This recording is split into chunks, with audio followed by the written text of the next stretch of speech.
네, 반갑습니다.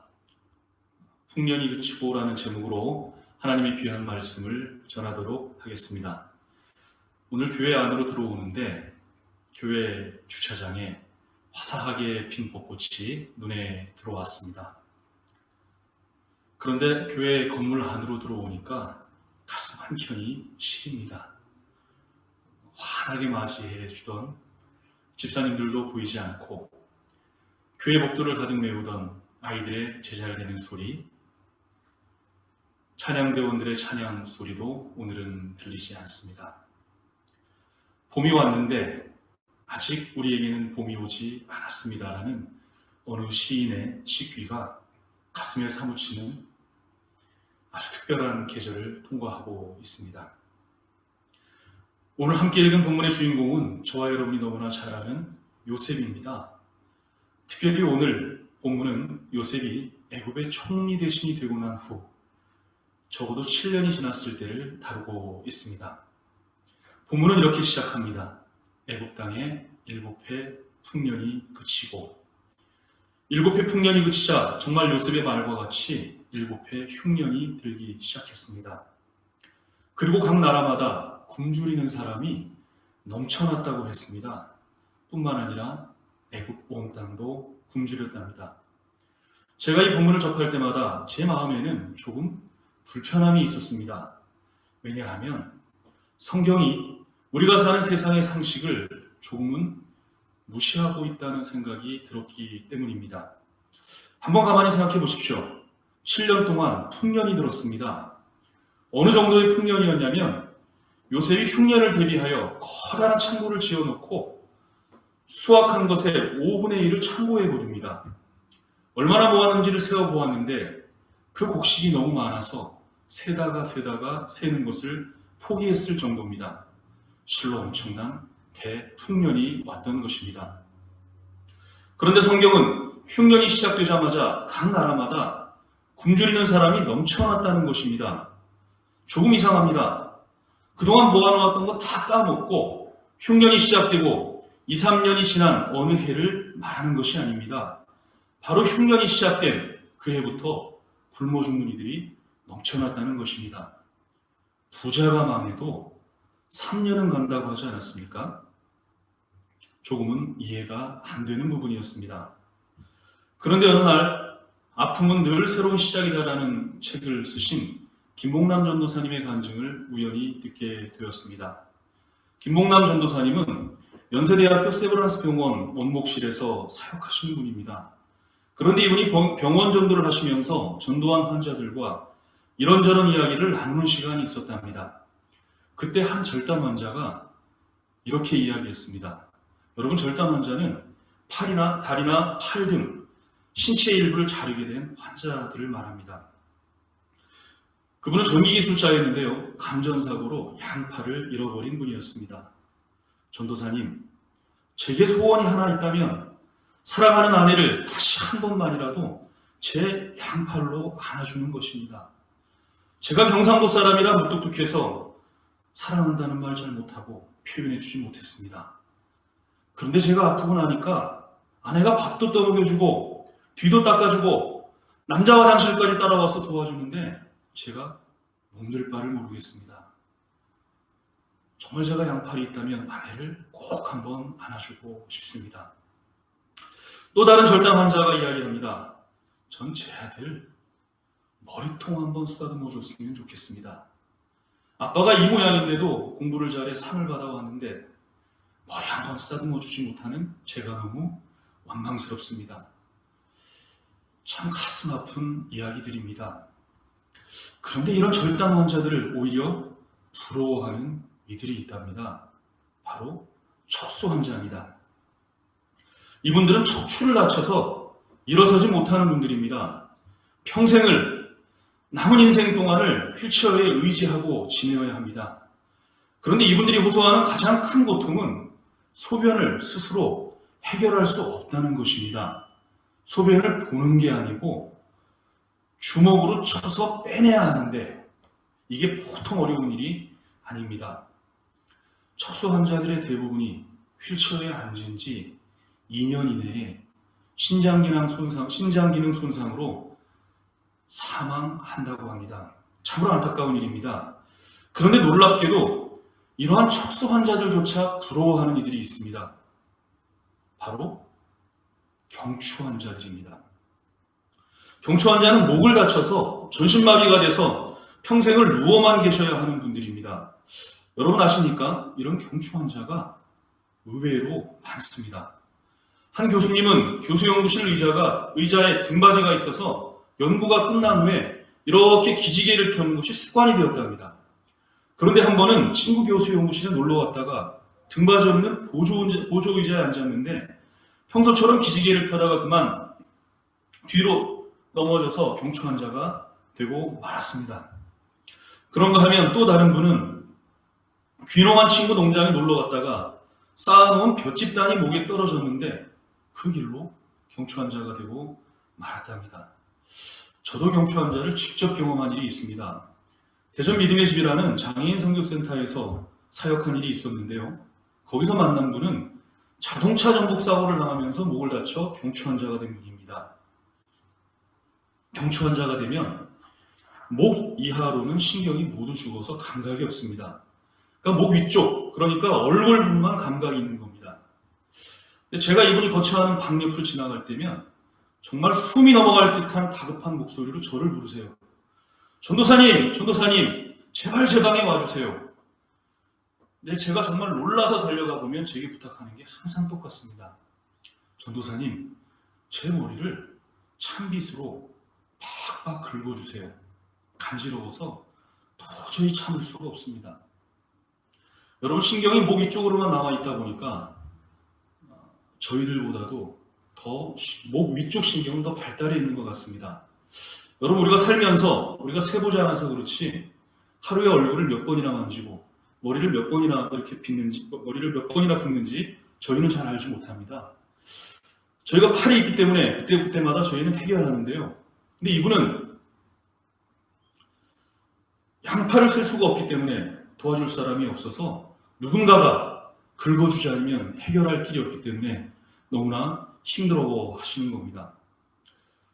김봉남 전도사님께서 환자들과 이런저런 이야기를 나누고 듣고 계시다가 이렇게 물어보셨답니다. 그런데 선생님은 사고를 당하기 전에는 양팔이 있으셨을 때 그 사랑하는 아내분을 위해서 많이 안아주셨습니까?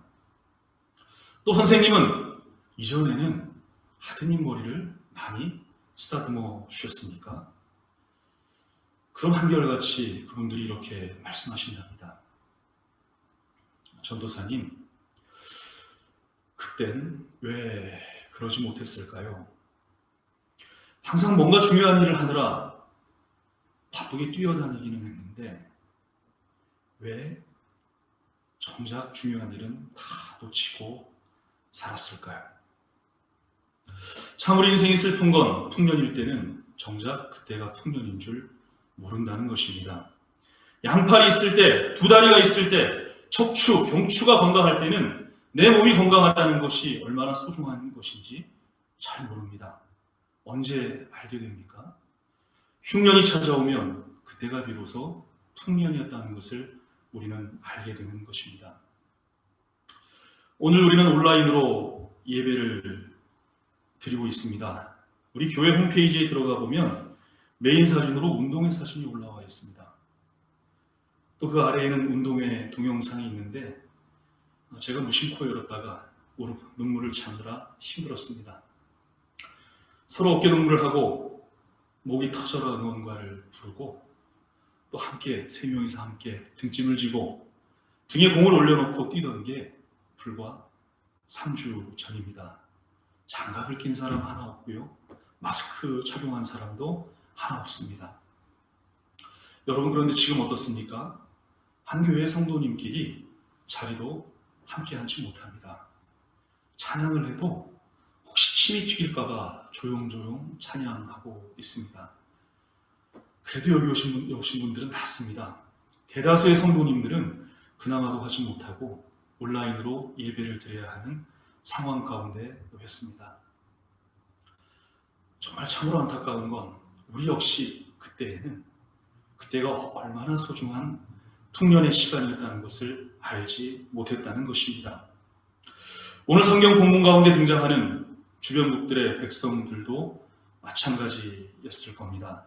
첫해 풍년이 왔을 때는 아마도 감사하고 행복해했을 겁니다.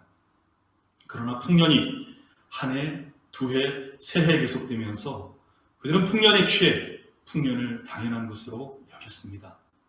풍년이 당연해지자 생활 수준도 높아졌습니다. 한번 올라간 생활 수준을 다시 낮추기란 참 어려운 일입니다. 생활 수준을 유지하기 위해 그들은 모아놓은 곡식을 다 써버려야 했지만 그래도 괜찮다고 생각했을 것입니다. 왜요? 그 다음 해에도 어김없이 풍년이 올 거니까요. 그러나 어느 날 불쑥 흉년이 찾아왔습니다. 그리고 그 흉년은 그들이 일상이라고 믿고 있던 삶의 모든 것을 완전히 바꾸어 버렸습니다. 어떻게 되었습니까? 성경은 그들이 먹을 것이 없어 먹을 것을 찾아 헤매는 신세가 되었다고 기록하고 있습니다. 참 우리네 인생이 서글픈 건 풍년일 때는 그때가 정작 풍년이었다는 것을 모르고 산다는 것입니다. 여러분, 풍년일 때 풍년임을 알고 감사하는 삶을 살아가시기 바랍니다. 더불어 흉년을 대비하는 지혜를 달라고 주님께 기도하시기 바랍니다. 그런데 여기서 또 다른 질문이 있습니다. 다른 사람들 모두들 흉년을 준비하지 못했는데 요셉은 어떻게 흉년을 지혜롭게 준비할 수 있었던 걸까요? 물론 하나님께서 바로의 꿈을 통해 7회 흉년을 알려주셨기 때문일 겁니다. 하지만 그게 전부는 아니었을 겁니다. 한번 가만히 생각해 보십시오. 바로의 꿈 이야기를 과연 요셉만 알고 있었을까요? 물론 그 당시가 오늘날처럼 교통과 통신이 발달한 사회는 아닙니다. 하지만 발 없는 말이 천리를 간다고 했습니다. 감옥에 갇혀서 죽을 날만 기다리던 외국인 노예가 꿈 해석 한 방에 당시 최강대국이었던 애굽의 총리 대신이 되었습니다. 과연 이 놀라운 성공 스토리가 그냥 애굽 땅에만 머물렀을까요? 노예의 대박 성공 스토리와 함께 바로의 7년 풍년, 7년 흉년의 꿈 이야기는 정말 발 없는 말이 가는 곳이라면 어디든지 전해졌을 것입니다. 더구나 요셉이 총리가 되면서 한 일이 무엇일까요? 흉년에 대비해서 세금을 거두는 일입니다. 여러분, 이유도 안 가르쳐주고 세금을 더 거둘 수 있습니까? 7년 풍년 뒤에 7년 흉년이 온다는 것은 애굽 땅에는 아마 누구나 다 아는, 쉽게 말해 삼척동자도 다 알만한 그런 이야기였을 겁니다.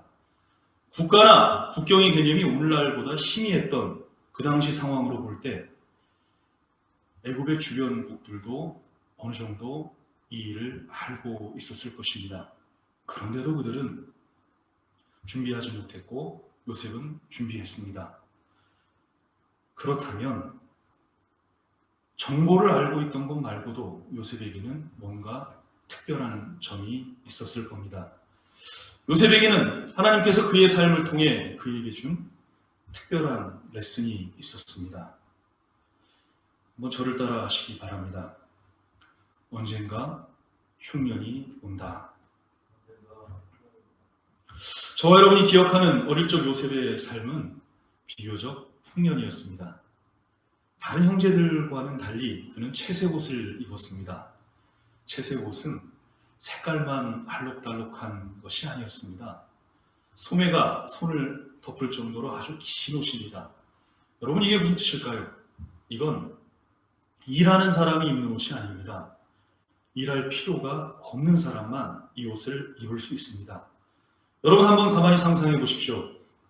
만일 여러분의 형제가 5명인데 아버지가 여러분을 포함한 4명에게는 무명 작업복을 입히고 나머지 1명에게만 비단옷을 입혔다고 생각해 보십시오. 또 딸이 5명인데 명절날, 추석이나 설날 4명에게는 앞치마를 입히면서 이제 일 열심히 해야지. 그리고 한 명에게만 너는 쉬어 그러면서 꽃비단 옷을 입혔다고 생각해 보십시오. 물론 요셉이 어리니까 그럴 수 있다고 생각할 수도 있습니다. 그러나 요셉의 이때 나이가 여러분 놀라지 마십시오. 17살입니다. 특별히 이스라엘은 13살에 성인식을 하는 풍습이 있는 나라입니다. 결코 적은 나이라고 볼 수 없습니다.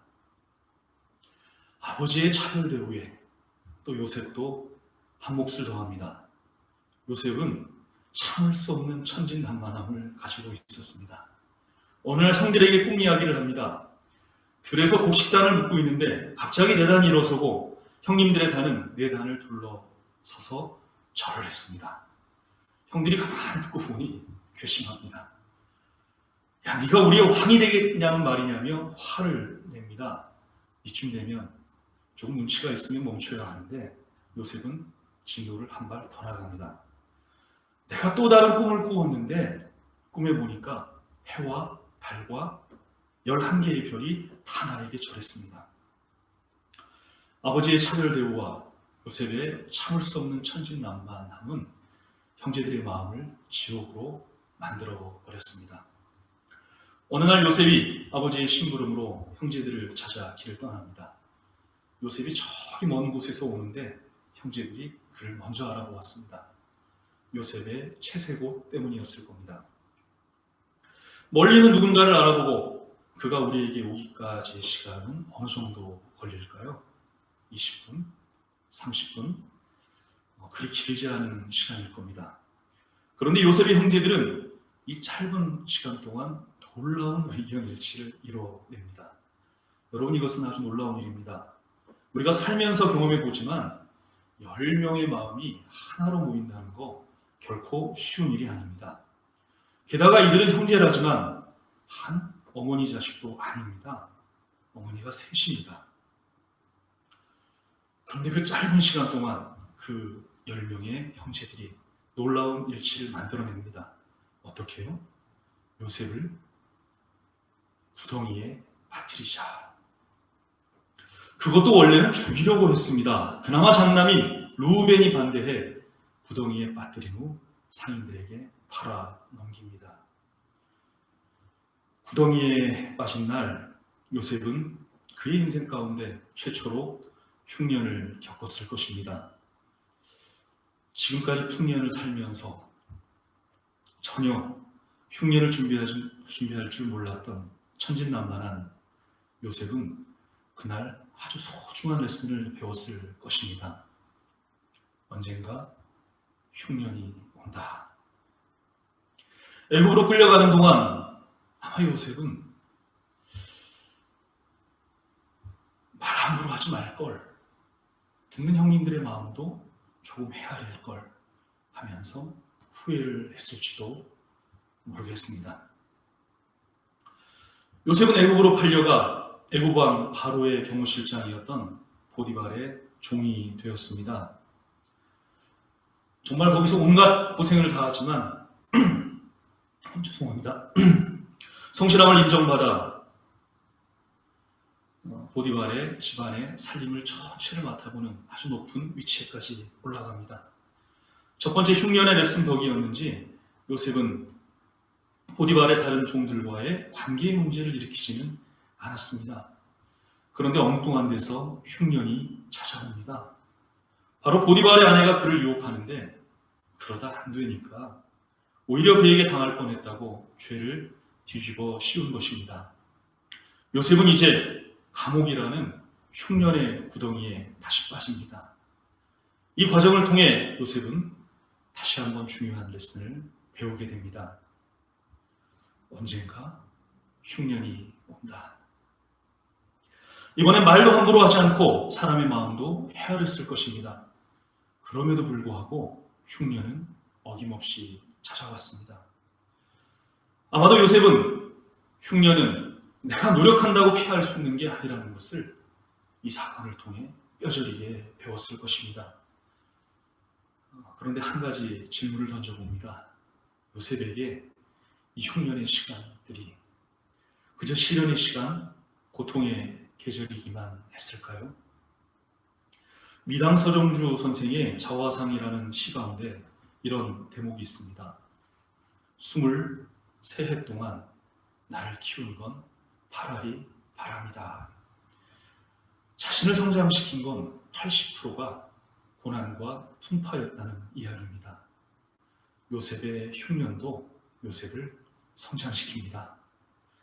훗날 바로 앞에서 꿈을 해석하며 요셉이 하는 이야기를 성경 속에서 읽어보면 하나님께서 그를 얼마나 진중한 사랑으로 다듬고 단련하셨는지를 잘 알 수 있습니다.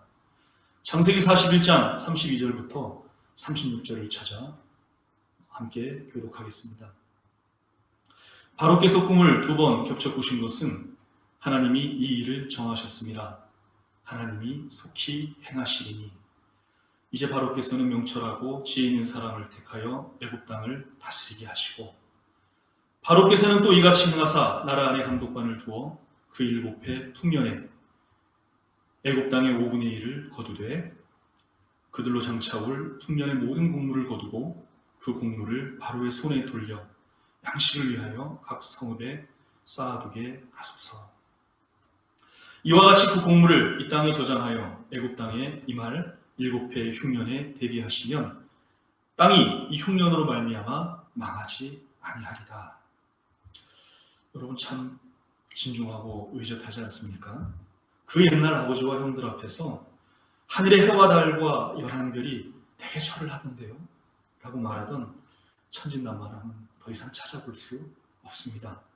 아마 그때 그 응석바리 시절의 요셉이었더라면 바로 나예요. 내가 이번 일을 해결할 하나님이 세운 적임자예요 라고 말해버렸을지도 모릅니다. 하지만 요셉은 바로께서 명철하고 지혜로운 자를 택하여 애굽 땅을 다스리게 하라고 조언합니다. 또 그런가 하면 어떻게 흉년을 이겨내야 할지도 대안을 제시하며 아주 논리정연하게 이야기합니다. 애굽 땅에서의 13년의 흉년 세월의 풍파는 그를 준비된 지도자로 훌륭하게 다듬어 주었던 것입니다. 어쩌면 지금 우리는 흉년의 삶을 통과하고 있는 줄도 모르겠습니다. 우리 옆에 계신 분들에게 저를 따라서 이야기해 주시기 바랍니다. 한번 저를 따라 해보겠습니다. 흉년은 성장의 계절입니다. 여러분 순금이 만들어진 이야기 들어보신 적 있습니까? 금광석이라는 돌에 순금이 들어있답니다. 어느 정도 들어있냐면 금광석 1톤에 15에서 1톤이면 1000kg입니다. 그 가운데 순금은 15에서 20kg이 아니고 그램 정도 들어있답니다. 그런데 이걸 그냥 떼어내는 것이 아닙니다.